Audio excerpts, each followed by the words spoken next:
On Thursday evening, Kamala Harris formally embraced the Democratic presidential nomination, delivering a speech that, while affirming the core principles of her campaign, largely avoided the heights of impassioned rhetoric or novel revelations. The innovation lay in Harris herself, marking a historic moment as the first woman of color to receive a major party's presidential nomination. "Never let anyone tell you who you are," Harris proclaimed. "You show them who you are."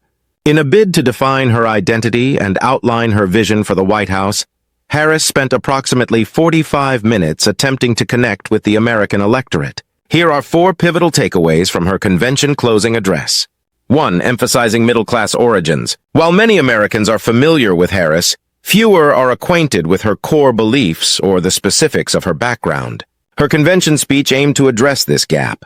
Harris recounted her mother's immigration from India, the narrative of her parents' meeting and subsequent divorce, and her upbringing in a working-class neighborhood of Oakland, California.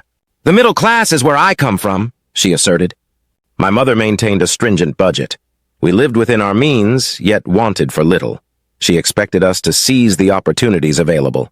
Harris also detailed her transition from law school to a prosecutorial career, underscoring her commitment to public service. "Throughout my career," she declared, "I have had only one client, the people."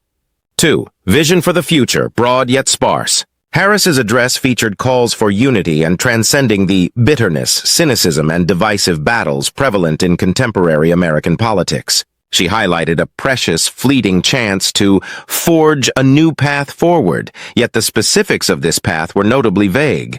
Her rhetoric of unity and bipartisanship is familiar from past presidential hopefuls. When she did address policy, her comments remained general.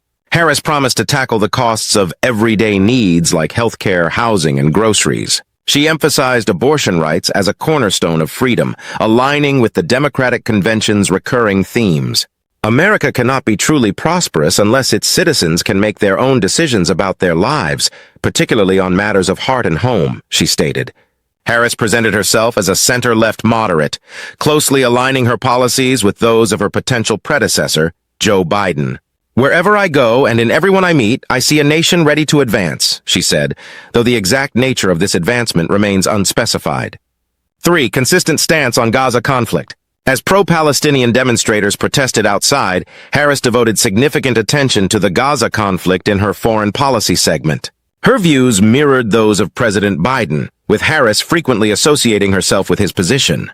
"President Biden and I are working tirelessly," she noted, "to secure a hostage deal and ceasefire." She reaffirmed support for Israel's right to self-defense and condemned the brutality of the Hamas attack on October 7th. Although Harris acknowledged the suffering of Palestinians, her remarks were unlikely to appease protesters who may perceive a Harris presidency as a continuation of Biden's policies in Gaza. 4. Trump as an unserious man but a serious threat. 2 days prior, Michelle and Barack Obama had criticized Donald Trump, portraying him as obsessed with trivial matters and lacking seriousness. Harris also criticized Trump, albeit in familiar Democratic fashion. "In many ways, Donald Trump is an unserious man," she remarked. "Yet the ramifications of his return to the White House are profoundly serious." Harris referenced the January 6th Capitol attack and Trump's criminal convictions. She also targeted the Heritage Foundation's Project 2025 blueprint for a Republican presidency, despite Trump's disavowal of the plan. Harris argued that it sought to revert our country to the past, reinforcing a central theme of her campaign, contrasting the future with the past.